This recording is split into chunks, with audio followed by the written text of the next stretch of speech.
നമസ്കാരം പ്രിയപ്പെട്ടവരെ. പാവം ചാണ്ടി ഉമ്മൻചാണ്ടി ഇന്നീ മണ്ണിൽ ജീവിച്ചെങ്കിൽ ഗർഭം കലക്കി മാങ്കൂട്ടത്തിന്റെ മണ്ടയടിച്ചു പൊളിച്ചേനെ. പാവം ഗാന്ധി മഹാത്മാഗാന്ധി ഇന്നീ മണ്ണിൽ ജീവിച്ചെങ്കിൽ വെടിവീരനായ മാങ്കൂട്ടത്തിനെ ചെറുതായി വെടിവെച്ച് കൊന്നേനെ. പ്രിയപ്പെട്ടവരെ, ഉമ്മൻചാണ്ടിയുടെ ഓർമ്മകൾ പങ്കിടുന്ന ഈ നാളുകളിൽ ചില കാര്യങ്ങൾ പറയാം എന്ന് കരുതി. ഉമ്മൻചാണ്ടി ഭരിച്ചിരുന്ന 2011-2016 കാലഘട്ടത്തിൽ ഉമ്മൻചാണ്ടിയുടെ ആഗ്രഹപ്രകാരം കേരളത്തിലെ ഒട്ടുമിക്ക വീടുകളിൽ രാത്രിയായാൽ മെഴുകുതിരി കത്തിക്കുമായിരുന്നു.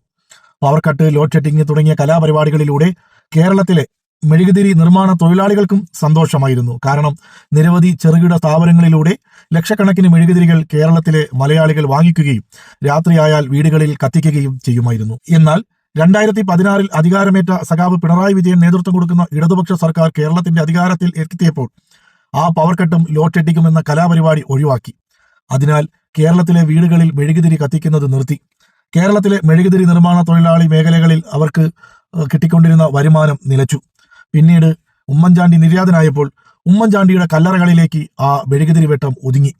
ഇതാ 2026 തെരഞ്ഞെടുപ്പിൽ വി.ഡി. സതീശൻ സവർക്കർജിയുടെ നേതൃത്വത്തിൽ UDF സർക്കാർ അധികാരത്തിൽ വന്നപ്പോൾ ഉമ്മൻചാണ്ടിയുടെ ആഗ്രഹപ്രകാരം ഉമ്മൻചാണ്ടിയുടെ ഇഷ്ടം നടപ്പിലാക്കാൻ പവർ കട്ടും ലോഡ് ഷെഡിങ്ങും തിരികെ കൊണ്ടുവന്നിരിക്കുന്നു. മലയാളികൾ സന്തോഷത്തിലാണ്, ആഘോഷത്തിലാണ്. ഉമ്മൻചാണ്ടിയുടെ കല്ലറകളിൽ ഒതുങ്ങിക്കൂടിയ ആ മെഴുകുതിരി വെട്ടം ഇന്ന് കേരളത്തിലെ ഒട്ടുമിക്ക വീടുകളിലും രാത്രിയായാൽ കത്തിക്കുന്നത് തിരിച്ചു വന്നിരിക്കുന്നു. കേരളത്തിലെ മെഴുകുതിരി തൊഴിലാളികൾ സന്തോഷത്തിലാണ്, ചെറുകിട വ്യാപാരികളും സന്തോഷത്തിലാണ്.